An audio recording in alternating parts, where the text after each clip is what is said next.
రైతులు పండించిన వరి ధాన్యాన్ని చూసారా? కొందరు కుప్పలు పోయగా మరికొందరు బస్తాల్లో నింపి పెట్టారు. కానీ వీటిని కొనుగోలు చేసే నాదుడు లేక రైతులు లబ్బోదిబ్బోమంటున్నారు. మార్కెట్లో కుప్పలుగా పోసుకొని ఎదురు చూడడం తప్ప వీళ్లు ఏమీ చేయలేకపోతున్నారు. రైతులు పండించే ప్రతి గింజ కొనుగోలు చేస్తామంటున్న అధికారుల మాటలు చేతల్లో కనబడడం లేదు. Common grade MTU 1001, A grade BPT 5204 రకం ధాన్యాన్ని IKP, PACS ను కొనుగోలు చేయడం లేదు. 2 రకాలను కామన్ గ్రేడ్ కింద కొనుగోలు చేస్తామని మిల్లర్లు చెప్తుంటే అధికారులు అందుకు తలూపుతున్నారు. దీంతో మిల్లర్లది ఆడింది ఆట, పాడిందే పాటగా మారింది.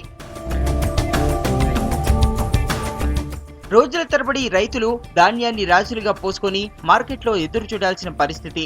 తరచూ వర్షాలు పడుతున్న తరుణంలో ధాన్యపు రాశులు నీటి పాలవుతున్నాయి. రోజు విడిచి రోజు వర్షాలు పడుతుండటంతో కొనుగోలు కేంద్రాల్లో రైతులు పడరాని పాట్లు పడుతున్నారు.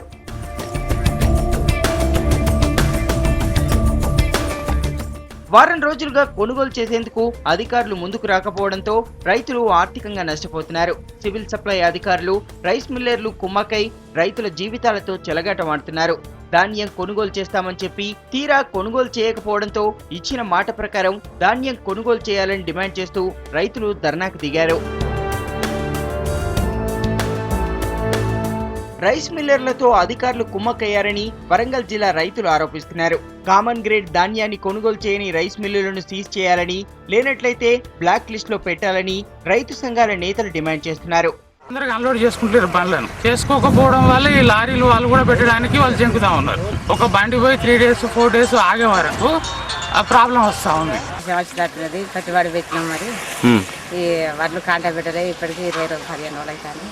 జిల్లా వ్యాప్తంగా 1,14,000 గన్నీ బ్యాగుల కొరత ఉండడంతో కొనుగోళ్లు ఆలస్యమవుతున్నాయంటున్నారు అధికారులు. రైస్ మిల్లర్లందరినీ పిలిపించి మాట్లాడతామని చెప్తున్నారు. రైతులు ఆందోళన చెందాల్సిన అవసరం లేదంటున్నారు. ఇప్పటి వరకు కూడా మనం 1,20,000 టన్నులు కొన్నాము.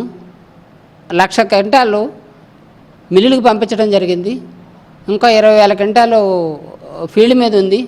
దాన్ని తొందరగా తరలించడం కోసం సాయశక్తుల ప్రయత్నం చేస్తున్నాము. ఒక 18 lakhs వరకు మనకి గన్నీ సంచులు రావాలి.